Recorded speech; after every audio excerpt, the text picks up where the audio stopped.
Hello and welcome to this validation. Today we are going to take a look at a uniform beam, both ends fixed. This will be a modal analysis. It does come from Rourke and Young, um, page 576, table 36, case 2B from the 1975 edition. So it's going to be a uniform beam, both ends fixed. The beam is going to be 10 inches long. It's made of steel, has a 1 inch by 1 inch square cross section. The beam is meshed with an element length of 0.2 inches. And a note here that the shear area values will be omitted since the theoretical results that we have been provided with do not include the shear effects. So here you can see the material properties, or I should say the cross-sectional properties that we are going to input for the beam, and I'll show you how we can arrive at those pretty easy. And then the material properties, for steel, we're going to use a 3 to 7 or 36 Poissons of 0.3 and a density of 7.34 E minus 4. So let's go ahead and get started with the example here. What I'm going to do is start a sketch in Inventor, and we'll draw a line, and I'm just going to make this line segment 0.2 inches long. So let me just go ahead and do that. And then we'll dimension this, and we'll make that 0.2. All right, so there we go. And then what I'm going to do is make a bunch of copies of this segment that I just created, this 0.2 inch long segment. So that way we can really constrain the model appropriately. And I'll show you a little bit more about that as we go along here. So let's go ahead and select the geometry. And then we're going to go ahead and select the direction. There we go. And then once we have that, we need to tell it how many copies we want and how far apart they should be. So we're going to do 50, and they should be 0.2 inches. All right, so okay. So there we go. Now, the reason that I did that, or at least part of the explanation of why we did that, is, and I'm just wanting to dimension this real quick, just to double check, make sure everything came out. There we go. So there's our 10 inches. Okay. So the reason that we did that, we started with a line segment, and then I copied it over and over and over. Each one of the endpoints of the sketch lines that we just created will end up becoming a vertex once we get into the Nastran program. And since we have a vertex then at those locations, that gives us an opportunity to apply a force to those points, for instance, or we could use those points for constraints. In this particular example, what we are going to do is use those for constraints. We are, besides, not worried about shear effects, we also just want to take a look at the bending modes. We can add constraints to all those points along the length of this to remove those other modes from the results. Not entirely necessary, but I'll show you both, with and without adding those in, and kind of how that varies the output. So let's go ahead and say finish the sketch. And the other thing I'm going to do is hide the dimensions. If you don't hide the dimensions will come over into Nastran, and this just adds a little bit more clutter to what we're taking a look at. So I'm going to turn off the dimension visibility. There we go. And from that point, we're ready to go into the Nastran environment. So let's go ahead and say environments, and we're going to select Autodesk Inventor Nastran.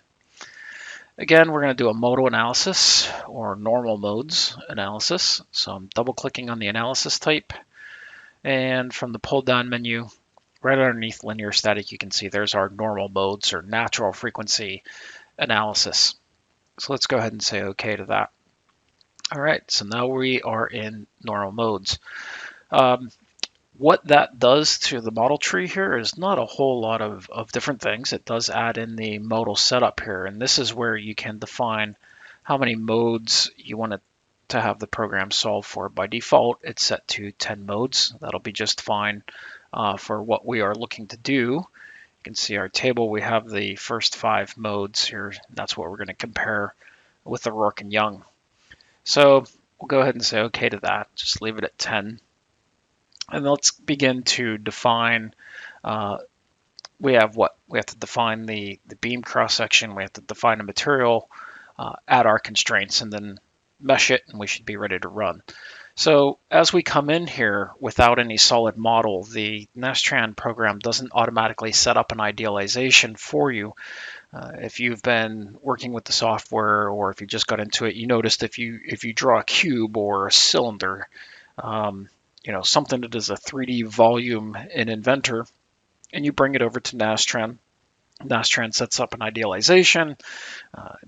Automatically has it set to be solid elements, but since we just brought in a sketch line here, the program isn't making any assumptions about what this geometry is. So we're going to go ahead and say that we want a new idealization. And there you can see it's on solid by default. So let's go ahead and change that to a line element, and we're going to set that to a beam element. Now, one of the things that we can do, the way that I grab those material properties, is if you go into cross-section, or choose cross-section for your input type, then we can click this icon just to the right of that, and there are some different cross-sections that we can use. This one's pretty simple, right? It's just a bar cross-section or geometry, so we could type in there and say it's 1 inch by 1 inch. You can see over here there's labels, dim 1, dim 2, and then over here on your cross-section it shows you what's what. So dim 1, dim 2, and then if I say draw a end, that comes up with the cross-sectional properties for me. And if we take a look at those, you can see the area is 1, IZZ equal to IYY because of the square cross-section at 0.083, and then J1 at 0.141. So that is what we're going to use. We technically could, go with this geometry or those values, but again, we're going to omit the share value, so we can just type those in. And another way for you to enter in the beam properties is to use property input. So if you click on property input, there's where we can enter in those values. So the area again is 1, IY equivalent to IZ 0.083. 0.083, and then J is going to be 0.141. So there we go. There's the cross-sectional properties that we need using property input, and again, we just grab that from typing in what the dimensions of our geometry was from the cross-section. So let's go ahead and say OK to that.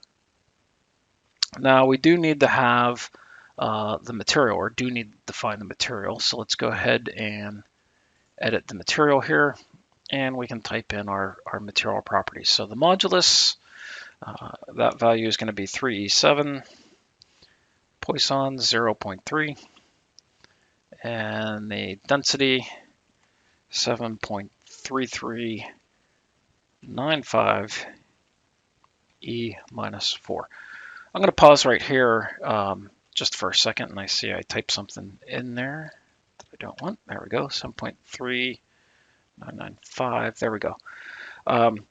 When I was first going through this example, I worked through this example, I don't know, a week or two ago, just to make sure that everything would work out okay ahead of doing the recording. And I was coming out pretty close. I was getting around maybe 2% agreement, somewhere around there.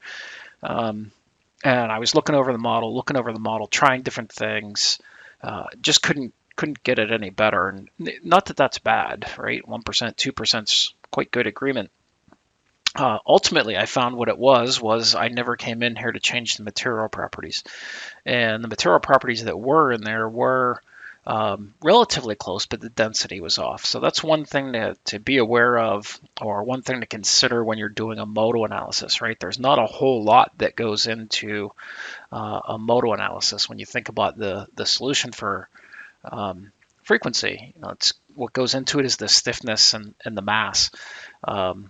So it's kind of important to have, to make sure that your material properties are appropriate.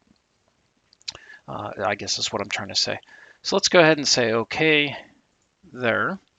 And let's go ahead and generate the mesh. So we'll go into mesh settings, and each one of those segments is 0.2 inches long. So I'm going to set the element size for my mesh as 0.2. So it's one element per each segment of that sketch.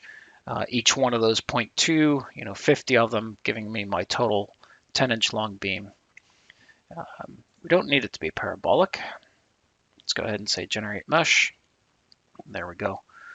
Okay, and at that point, we are, I think, ready for our constraints. So the constraints, by definition of the problem, it is fully fixed at the two ends. So let's go ahead and select those two ends. There we go. And I'm going to name that constraint, and we'll call it fixed. All right, but we are going to do more than that.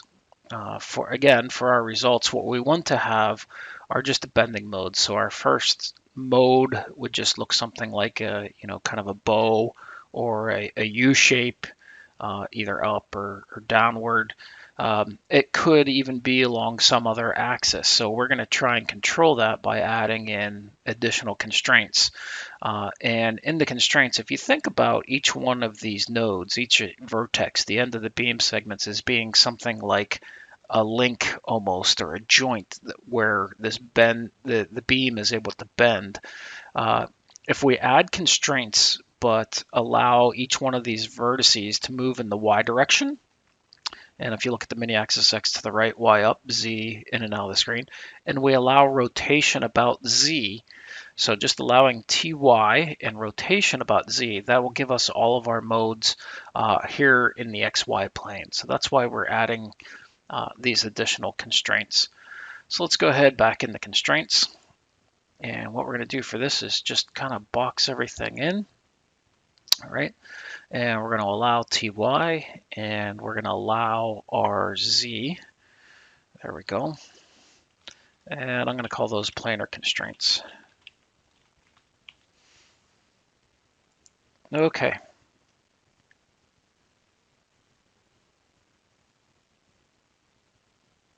There we go. It takes just a moment. There's so many of them along the screen there. It does take a moment, at least for my computer, to graphically draw all those and write all that information into the file. All right, so I think we are at that point ready to run. So let's go ahead and hit run. And I need to save this as something. What number of validation are we on? I think 14.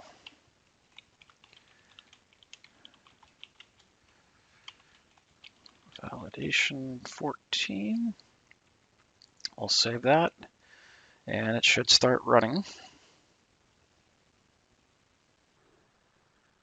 All right, quick to solve. There's only 51 nodes and 50 elements. So when we come into the results, there we can see our mode shape, and from the pull down menu up here, we can see what our frequencies are. So let's go ahead and compare. If I change this to, say, mode number 1, there's that mode shape with just the bow or the U shape, my first natural frequency. And that's at 2074. So let's go ahead and type that in and hit enter. So we're at 0.3% difference.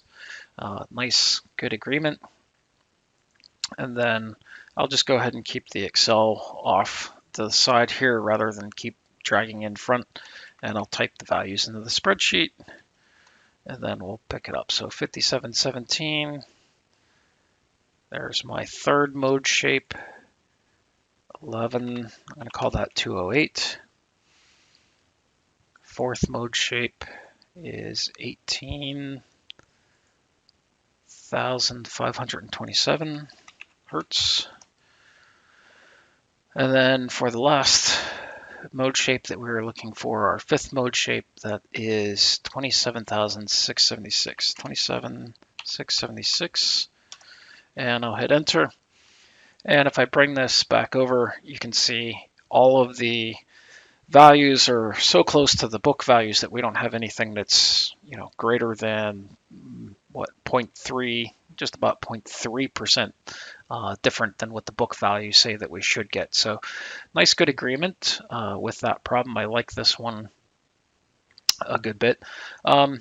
So let's go ahead and I'm going to make a quick alteration to this. Obviously we did the validation portion of it. That shows us that, presuming that we set the problem up correctly, we can get the same results as the book, I think, with very good agreement here in this one. But what I do want to do is I'm just going to, for the sake of, showing you what would be different, I'm going to go back to uh, the menu tree here. And what I'm going to do is just go ahead and remove those constraints just to show you what would happen if we didn't have those constraints all along the beam, right? Because you'd say, like in my real world model, would I really constrain the model, like that? And probably not, right? I would say constrain your geometry that you're doing, whatever is approximates the constraints of the real world problem. So what's going to happen quite frequently, so you can see that it's still pretty, I wanted to say pretty close. It is the same value, right? So we get the same mode shape, our first mode. The shape is the same, of course, and the natural frequency is the same. We haven't changed what the geometry or the material of this beam is, just how we're constraining a little bit. Now, constraints can have an effect on it. So for instance, if we go down here, take a look at mode number 2, and it's a redundant frequency. And you'll see that when you don't have a lot of constraints on the geometry and the geometry is generally symmetric. So that is, the orthogonal mode, really. So you can see that this mode shape goes off in this direction. Mode number 1 is going to appear down here in the, if we want to say that this is the first quadrant, this is the second quadrant, third and fourth quadrant.